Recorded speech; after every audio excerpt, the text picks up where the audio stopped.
தமிழகத்தில் இருக்கிற மாதிரி மிகப்பெரிய கோவில்களை நாம் எங்குமே காண முடியாது. ஏன் தெரியுமா? ஒரு மழை வெள்ளம் என்பது வருகிறது, ஒரு இயற்கை சீற்றம் என்பது வருகிறது எனும் பொழுது அந்த ஊரிலே இருக்கின்ற அனைவரும் ஆலயத்திலே சென்று தங்குவார்கள்.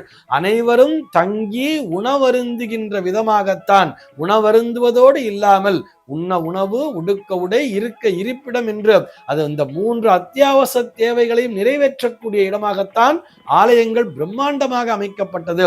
எல்லோரும் அங்கேயே சமைச்சு சாப்பிட முடியும். அங்கேயே பார்த்தோம்னா ஆலயத்துக்குள்ள ஒரு பெரிய தொம்பைகள்லாம் வச்சு அந்த இடத்துல நெல்லை சேமிச்சு வச்சுட்டு இருப்பா. அவ்வளவு ஏன், ஒரு இயற்கை சுற்றத்தின் மூலமாக எல்லா பயிர்களும் அழிந்து விட்டன அப்படின்னு சொன்னா கூட விதை நெல்லுக்கு என்ன பண்ணுவேங்கிறதுக்காகத்தான் அந்த கோபுர கலசத்திலேயே விதை நெல்லை சேமித்து வைத்தார்கள். அந்த விமானம்னு சொல்லுவா, அஷ்டாதள விமானம் சொல்லுவா. ஒவ்வொரு தளத்திலும் ஒவ்வொரு விதை நெல்லை சேமித்து வைத்தார்கள்.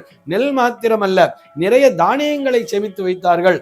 அதிலிருந்து எடுத்து அந்த தானியங்களையே விதையாக விதைத்து அதிலிருந்து வரக்கூடிய விளைச்சலை உள்ளலாம் என்று நினைத்தார்கள். ஆக இதற்கென்று தனியாக சிறப்பு வழிபாடு என்று பிரித்து வைக்கவில்லை. நம்முடைய வழிபாட்டு முறைகள் அனைத்துமே, ஆலயங்களிலே சென்று நாம் வழிபடுகின்ற அந்த வழிபாட்டு முறைகள் அனைத்துமே நம்மை இயற்கை பேரிடரிலிருந்து காப்பாற்றுவதற்காகத்தான் என்பதையும் புரிந்து கொள்ள வேண்டும்.